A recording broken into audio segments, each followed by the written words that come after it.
Ya, salam Just Talk. Kita kembali lagi dengan dua pertandingan kualifikasi.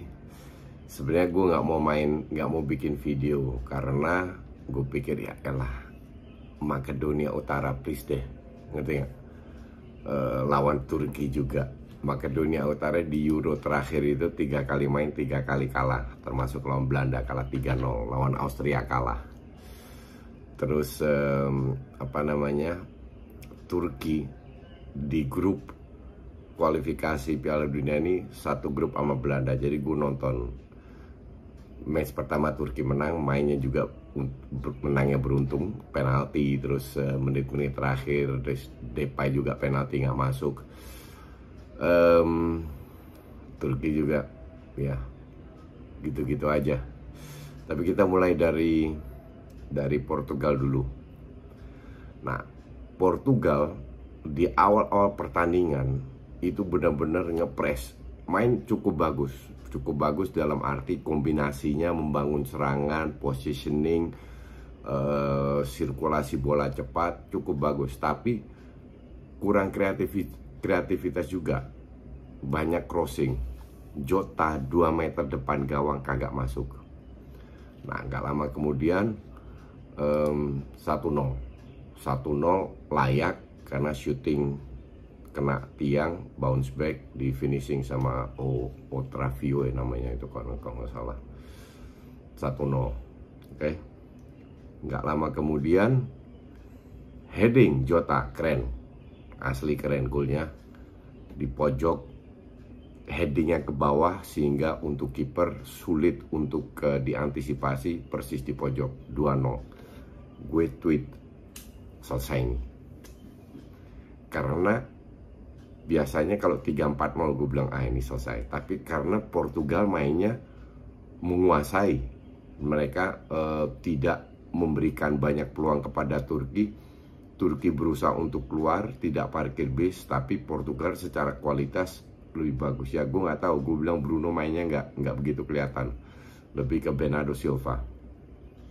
Ronaldo udah habis, depan gawang aja nggak dapat peluang. Ronaldo itu udah selesai kalau gue bilang.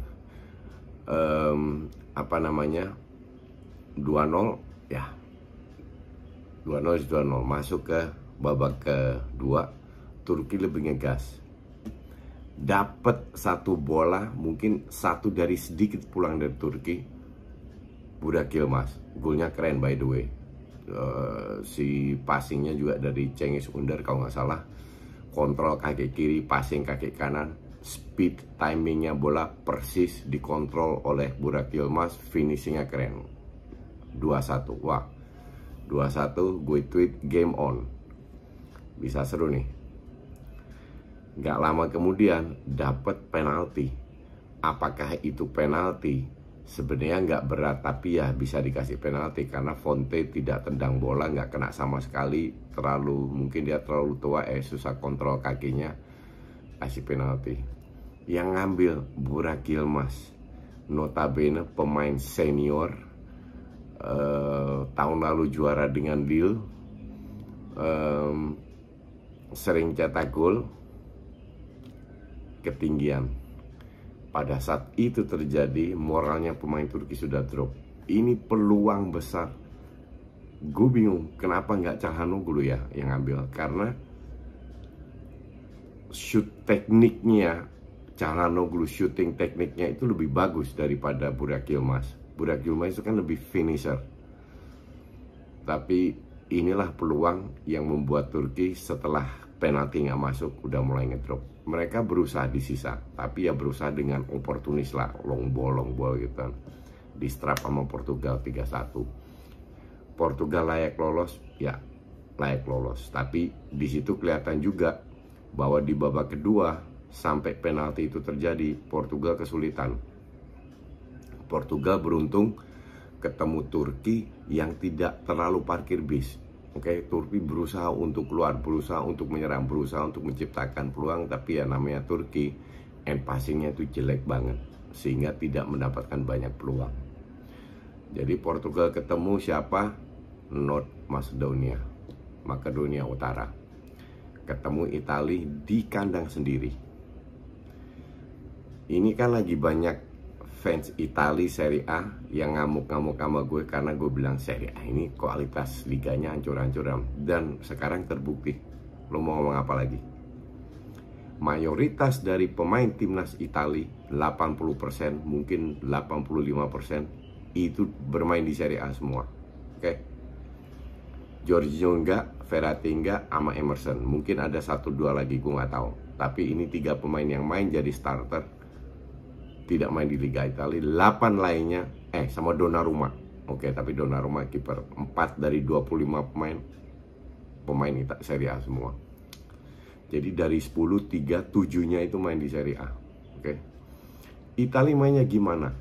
Ya, pasti lebih bagus karena Macedonia benar-benar parkir bis. Jadi banyak sekali ruang untuk membangun serangan.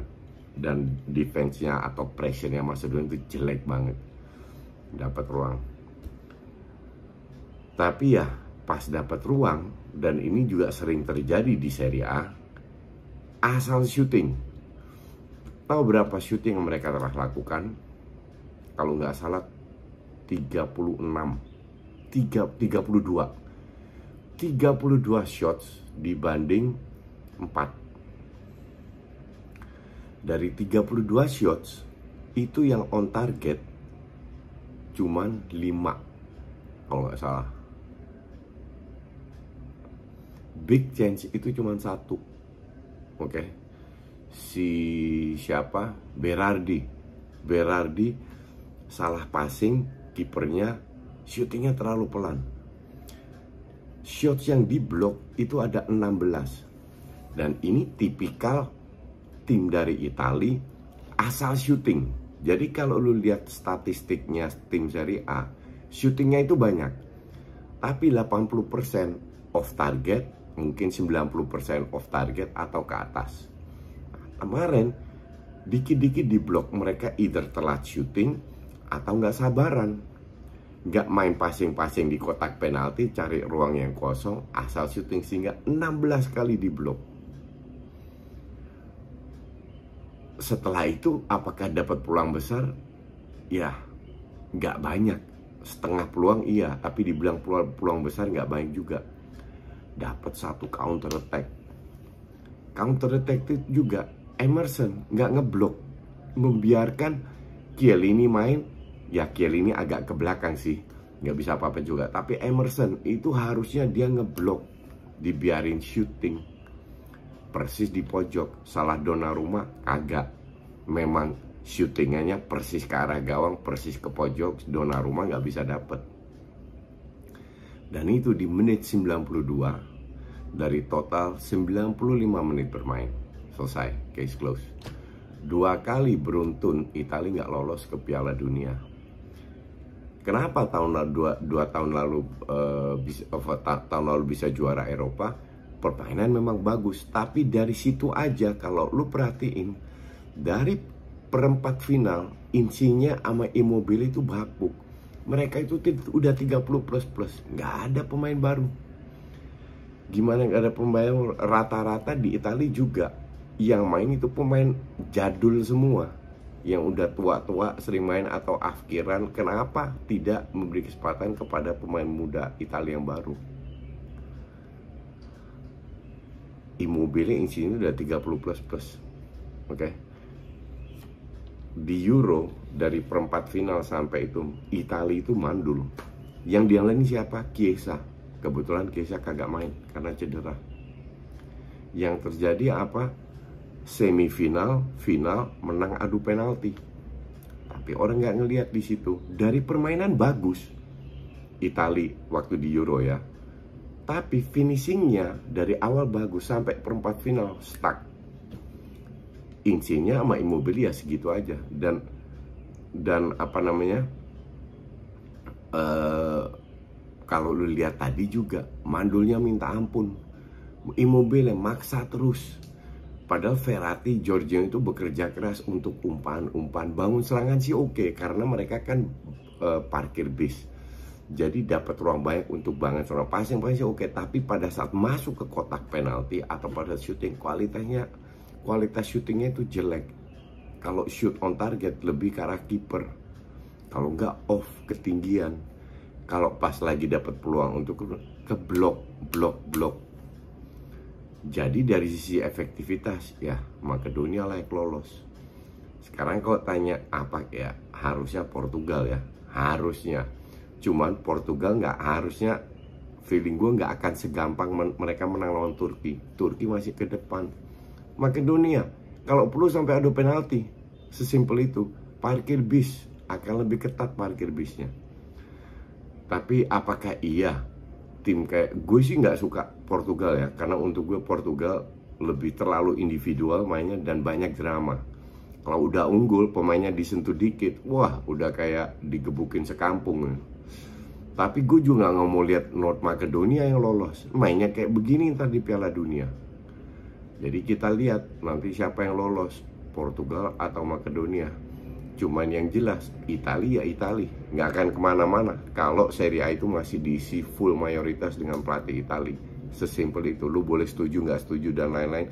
Ini kembali membuktikan bukti pertama, tidak ada tim Italia di perempat final UCL. Itu something. Di UEL cuma satu, Conference League cuma satu. Sekarang 2 kali beruntun nggak lolos Piala Dunia.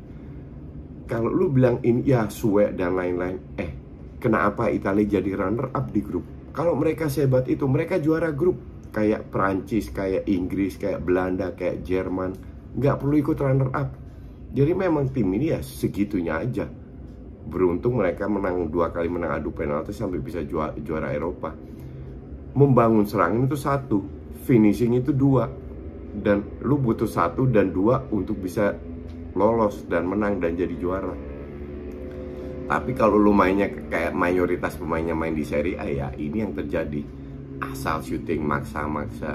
Jadi somehow gue nggak heran kenapa Italia nggak lolos. This is Serie A. Kualitas pemain Serie A kayak begini. Oke? Suka nggak suka, gue bener lagi. Thanks for watching.